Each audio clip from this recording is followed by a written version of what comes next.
I still vividly remember that day. It started just like any other day. The sun was shining, there was bustle in the city, and people were running in their own directions. But little did I know that something was about to happen that would change my life forever. My name is Mira. I was born into a comfortable life. My family owned a successful business, and I never lacked anything during my childhood. Expensive clothes, luxury cars, parties, all of these were a regular part of my life. But now, looking back, I realize that despite all the wealth, there was always something very important missing. That something was my father. You see, my father left us when I was very young. My mother never spoke much about him, and I had stopped asking questions. All I knew was that one day he left, and we had to live our lives alone. Over time, the memory of my father faded into a vague shadow at the back of my mind. But then, that day came. I was leaving a cafe with my friends, laughing and joking about some silly topic. We were all dressed in the latest fashion, drinking expensive drinks, and walking along the sidewalk. The sun was bright, and the streets were crowded. Then I saw him, a beggar. He was sitting on the corner, hunched over, wearing tattered old clothes, with a small worn-out bag beside him. His face looked tired, his hair was long and white. He looked so frail, as if life had broken him in ways I could never understand. Yet his eyes, those eyes drew my attention. There was something in them, something that I couldn't quite place. But instead of going closer to look, I did what my friends did. I laughed. We passed by him, laughing, as one of my friends made a sarcastic comment about him. I don't remember exactly what they said, but I remember laughing along. For a moment, the man looked at me, his gaze piercing straight into my heart. I felt an odd twist, but I pushed it down. We kept walking. That night, I couldn't sleep. The man's eyes haunted me. I had never felt such guilt before, yet I still ignored it. After all, why should I care? I told myself. He was just another beggar. Still, something inside me kept urging me to go back. Over the next few days, I started passing by that same corner, almost expecting to see him again. And every time, he was there, sitting quietly, alone. Finally, one rainy afternoon, I couldn't stop myself. I went up to him. "Hey," I said awkwardly. He looked up at me, startled. As I approached, I noticed the lines on his face, the weariness in him. Still, his eyes seemed soft and remarkable. "Do you need something?" I asked. He looked at me for a moment, then lowered his head and said, "No, thank you." His voice was calm and gentle. I felt even more uncomfortable. Part of me wanted to walk away immediately, but another part of me kept me there. I looked at his small bag, which was soaked from the rain, and my eyes fell on an old, crumpled photograph peeking out of the bag. My heart stopped. It was my picture. Without thinking, I picked it up. "Why do you have this?" I asked in a panicked voice. The man flinched slightly, raising his hands as if trying to protect himself. That's my daughter," he said softly. "That's you, isn't it?" The ground beneath my feet seemed to slip away. My mind couldn't process it. "What are you saying? Who are you?" I shouted. His eyes filled with tears as he stared at me, saying, I'm your father, Mira. I've been searching for you for years." A tightness gripped my chest, and I felt like I couldn't breathe. "You're lying," I said softly, shaking my head. "This can't be true. My father left us. He left." "I never wanted to leave," he said quietly, his voice breaking. "There were so many problems at that time. I lost my job. I was drowning in debt. I felt like I wasn't good enough for you and your mother. So, I decided to leave, but I failed. I couldn't do anything for you or your mother." Tears were streaming down his tired face, and for the first time, I saw a man who had been broken not by his own will, but by life itself. I don't know how long I stood there in the rain, my mind filled with anger, sorrow, and confusion. But more than anything, I felt something I had never felt before in all these years: hope. Over the next few weeks, I began meeting him every day.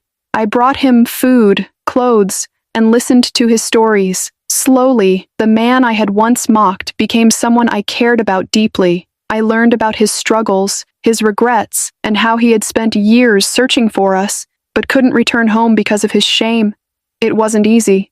When I told my mother, she hesitated, but eventually she agreed to meet him. When they met after all these years, there were no words, just tears. So many tears. We helped him get back on his feet. It took time, but he began to recover, and so did we.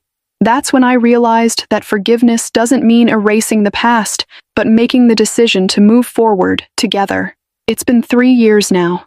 My father lives with us, and every evening we sit together as a family. He tells me his stories, and I soak in every word like a child. Sometimes, I still see the man sitting alone in the rain. My heart breaks to think that I could have easily walked away from him forever, but life gave us another chance, and I took it. Now, whenever I see someone struggling on the streets, I think of my father. I remember that behind every face, there's a story waiting to be heard, a life that matters, and I remind myself to always, always choose kindness. A few months later, another shift happened in my life. The time spent with my father led me to deep self-reflection. I realized that I had often neglected trying to understand others in my life, especially those who are overlooked by society. I realized that so often we go through life unaware of the struggles others face, lost in our own world. My father's life, his hardships, and his regrets taught me the real meaning of life. I had often thought that success and happiness came from money, status, and appearance, but now I knew that true happiness and fulfillment come from the relationships we strengthen and from the small moments we share with those we love. Now, my father and I communicate as we never did before, but our relationship is now filled with new depth and understanding. He is no longer just my father. He has become an integral part of my life who makes me a better person. I learn something new from him every day, and sometimes his teachings inspire me to stay grounded and true to myself. My mother, too, has found new hope and faith after meeting him. She had been hesitant at first, but now they spend time together, and the old warmth in our family has returned. But none of this happened in a day. For me, this journey was a tough one. There were times when I thought I could never rebuild that old relationship with my father, the one he had left behind, and in those moments, many questions arose in my mind. Can we ever leave behind those old memories that have caused us pain? Can forgiveness truly be complete, or is it just a facade? But soon, I understood that there is power in forgiveness. When you forgive someone, you not only free them, but you also free yourself. Forgiveness is a process in which we not only heal our relationships, but also find peace within ourselves. So today, when I look back at my life's journey, I'm proud that I accepted my father back into my life. I'm proud that I learned from my mistakes and changed with my heart. I'm proud that I've become someone who tries to understand others' struggles and is ready to help them. Today, I see my life in a new direction, and my journey is not just a personal transformation, but a social one too.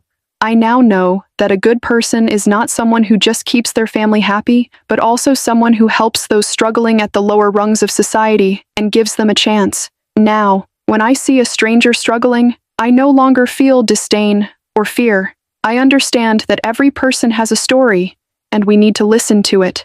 The truth of life is that we are all here to support each other, and we must stand by one another. Spending time with my father made me realize that the real standards are not money and success, but relationships, respect, and understanding. I've learned that the most important thing in life is love, trust, and standing by each other. This journey has given me a new perspective, and now I know that the true purpose of my life is not just to do well for myself, but also to do good for others.